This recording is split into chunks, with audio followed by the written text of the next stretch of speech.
Welcome to Technical Tuesday. This is Fred Razak, Senior Trading Strategist here at CMTrading. And today we're going to be discussing diversification versus concentration. But before we start, make sure to smash the like button. And if you do find value in this presentation, please do share and subscribe to the channel. So when we're talking about what strategies to apply, last week we discussed when we are hedging strategies, where we're taking one position where we buy something and then we do the opposite in a completely different asset. So for example, if we're long gold and we're short the Dow Jones, okay, in the anticipation that gold's going to go higher and the Dow Jones is going to go lower, and you're hedging your strategy that way, okay? But this is not that. Here we're discussing different type of strategies where either I take a bundle of different unrelated categories of assets and I trade them. I'm trading gold, I'm trading the indices, I'm trading stocks, I'm trading bonds, whatever it is at any given time, okay? Has nothing to do with each other. I saw an opportunity in gold and then I see an opportunity in a particular stock, okay? And I have multiple positions open. Now the advantage of this, okay, this is what I love to do, advantages, disadvantages. Advantages, you can expose yourself to more opportunities in the market. The disadvantage of that is that you lose kind of focus.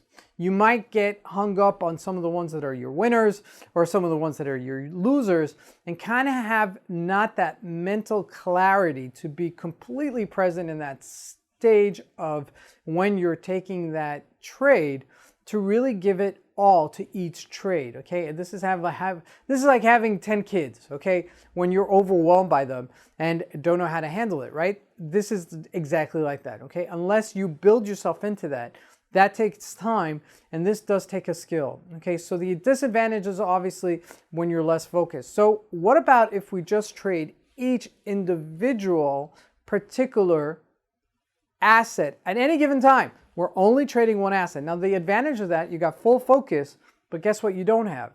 You don't have the other opportunities if something else is happening in the markets you don't want to miss out. So, what's the sweet spot? Okay, what is generally understood to be something that you could take advantage both on the larger market sense and on what you're trading currently? So, this is what I recommend, okay? And I've done this over many years of trading, and I could use, anywhere between 100 different type of assets that I could look at any given day, but I don't. I focus on the ones that are most interesting to me. Now, there's a pool of them that change all the time. So what I generally recommend is that you choose 2 to 5 assets from each category. Now, there's 5 categories, right? There's indices, there's stocks, there's commodities, there's Forex symbols, and there's cryptocurrencies, okay? Those are the 5 categories that we're looking at. So you're looking about a top 25 type of assets. Now, any given day, one of them will be trading, okay? Not every day does every asset trade. That's a given. But between 25, you've got a very good opportunity to rest assured that you've got one of them trading on a regular basis, if not on at least a weekly basis, okay? When I say regular basis, I mean on a daily basis. So when this does happen, you're in the market. You kind of familiarize yourself with the asset and you kind of know its character. Again, I'm going to explain it as like being a father to a child. You kind of know your child's character and you know when they're in character or out of character and how to change yourself based on their character, okay? So you're choosing anywhere between 2 to 5 assets in each category. So let's give it an example. Okay, so let's say I decide to trade some stocks. Okay, so which stocks am I going to be looking at? I'm going to be looking at one of these 5. Okay, either Google, Amazon, Apple, Netflix. Okay, any one of the FANG stocks. This is what we call the FANG stocks. The Facebook, Apple, Amazon, Netflix, and Google. Plus Microsoft, okay, should be in here somewhere as well because that is also a market leader. So at any given time, I'm going to be looking at these 5 assets and I'm going to be looking each other vis-a-vis what they're doing against other markets, okay? For example, I'm going to be looking at the NASDAQ, whether or not they're trading above the NASDAQ, they're getting stronger than the NASDAQ, or they're trading below the NASDAQ, okay? I want to see some sort of divergence. I want to see some sort of difference between the two so that I could say, hey, this is getting a little bit stronger than the market or weaker than the market.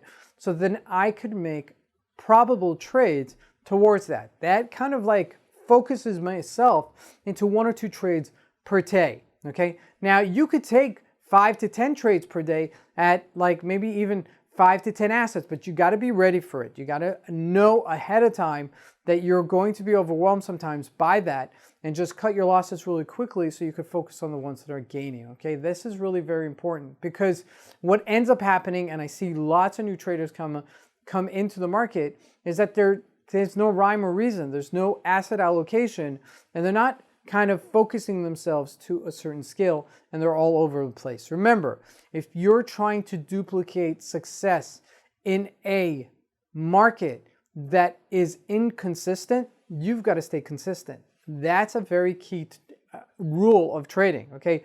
You've got to stay consistent in an inconsistent environment. You have to stay, no matter what we do in life, whether we're parents, whether we're family members, whatever it is, in work atmosphere, whatever it is, you've got to stay consistent. And one clear example of that was yesterday. I got onto a metro, and I was on the station, and these kids were bothering the conductor. And I kind of like knew the conductor needed to focus about what's going on, but he was being a little bit too nice, I think, and not kind of making it into a scene. And I took these kids, and I kind of like, I said, you know, I had some food with me, I had some fruit, and I said, who would want to have a fruit? And I engaged them. And what ended up happening is that I stayed consistent in an inconsistent environment. These kids were completely, I wasn't sure which way they were going to go. And at the same time, I followed through on it, and the kids kind of followed me, left the conductor alone, and when they needed to get off, they got off, and by no incident. I'm talking about like one of these unruly type of teenagers where you don't know what they've got in their pockets, what they're going to pull out. And sure enough, I got them. But the point is that it's got to be consistent in an inconsistent environment. Otherwise, it's not going to work. And the only way to do that is by focusing on the particular trades that you're looking at. It could be 5 to 10, just like the amount of kids there were 5 to 10 kids.